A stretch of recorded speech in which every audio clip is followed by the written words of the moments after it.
So, because of the limited time, I actually want to concentrate on two scenarios actually, both of which, we are going to come across. Even a general ophthalmologist is going to come across it. The first of which is a non-resolving traumatic anterior uveitis. You know that both blunt and penetrating injury can be associated with traumatic uveitis. And in an uncomplicated scenario, this should respond to topical steroids within a matter of 4 to 6 weeks, I would say. So if you have a traumatic anterior uveitis which is not responding to adequate treatment or recurs after an initial response or turns into chronic, there are a few things which you have to look for and keep in mind, and we're just going to look at some of the case scenarios here. So this is the left eye of a 30-year-old blacksmith who is complaining of persistent pain and redness after sustaining a penetrating injury a few weeks ago. The vision is actually 6/6. You can see the sealed corneal perforation here. The pupil is round, the lens is clear. On slit lamp examination, nothing seems to be amiss.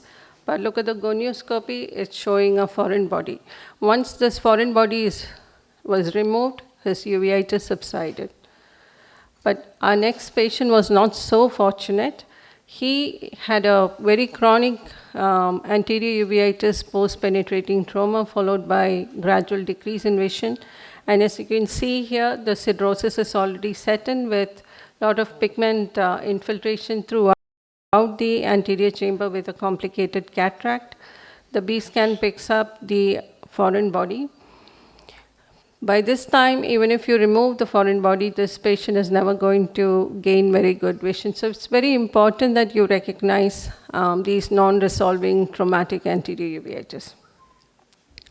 The next entity I would like to highlight is what is called a lenticular abscess, which is a yellowish pus-like inflammatory material in the lens caused by penetrating injury with plant matter, and is thought to be due to direct inoculation of infection into the lens. So how do you differentiate it from the more common traumatic cataract? As you can see here, in this patient has a traumatic cataract, but the patient also has this yellowish white, dense, demarcated material in the lens suggestive of a lenticular abscess. These patients will have a significant anterior chamber reaction, including hyperpion, which will not respond to topical steroids or antibiotics. The only way to treat this is take them up for surgery immediately. So this same patient, you can see, underwent abscess aspiration and cataract removal, and no IOL is placed as primary procedure.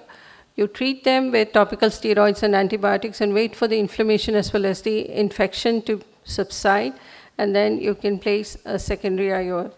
And provided they don't have any other major posterior segment pathology, they should do well if you recognize and treat this entity on time. Sometimes you have more than one problem going on at the same time. As this patient who has had a penetrating injury, I would like to draw your attention to this corneal edema, which is more localized in the inferior part, and that usually tells you that you need to look behind that when you have a localized corneal edema. You can see that there is a foreign body here, there's an iris defect here, there's cataract, but there's also this bright, yellowish white stuff in the lens suggestive of a lenticular abscess.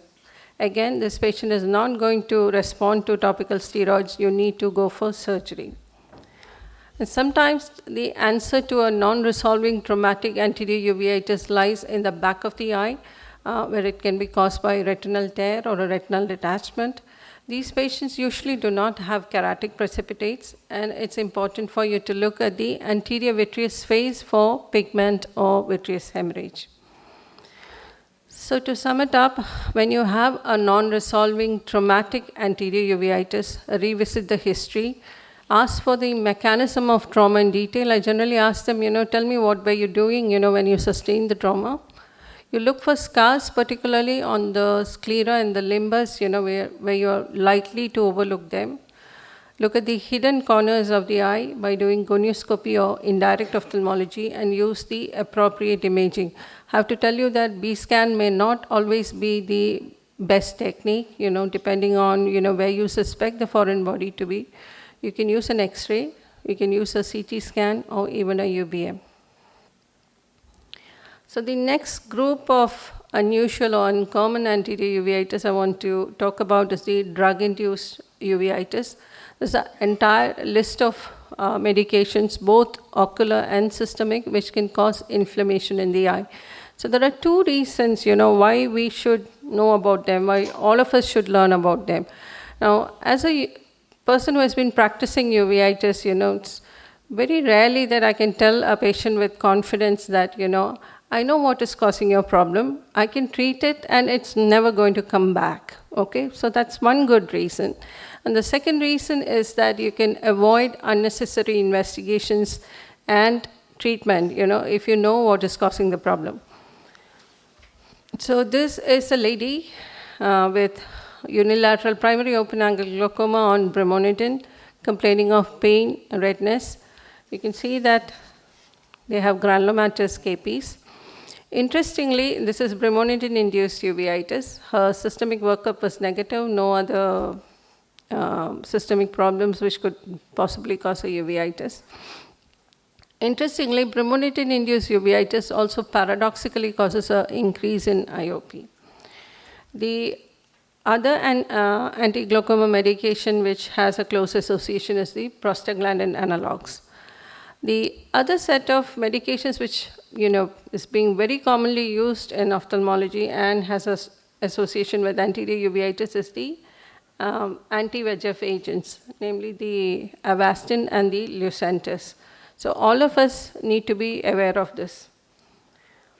Coming to the systemic medications which can cause ocular inflammation in the anterior chamber, you have sulfonamides, or sulfonamide analogs like topiramate, rifabutin, which can cause a hypopyon uveitis. Sometimes it can even mimic end-off. Fluoroquinolones, particularly moxifloxacin, which can cause anterior uveitis as well as ocular hypertension. And interestingly, anti-inflammatory agents like etanercept, adalimumab, and infliximab have been associated with a paradoxical worsening in anterior uveitis. So this is a patient who was on topiramate and presented with bilateral uveitis. They also can have, or they usually have a bilateral angle closure and choroidal detachment as well.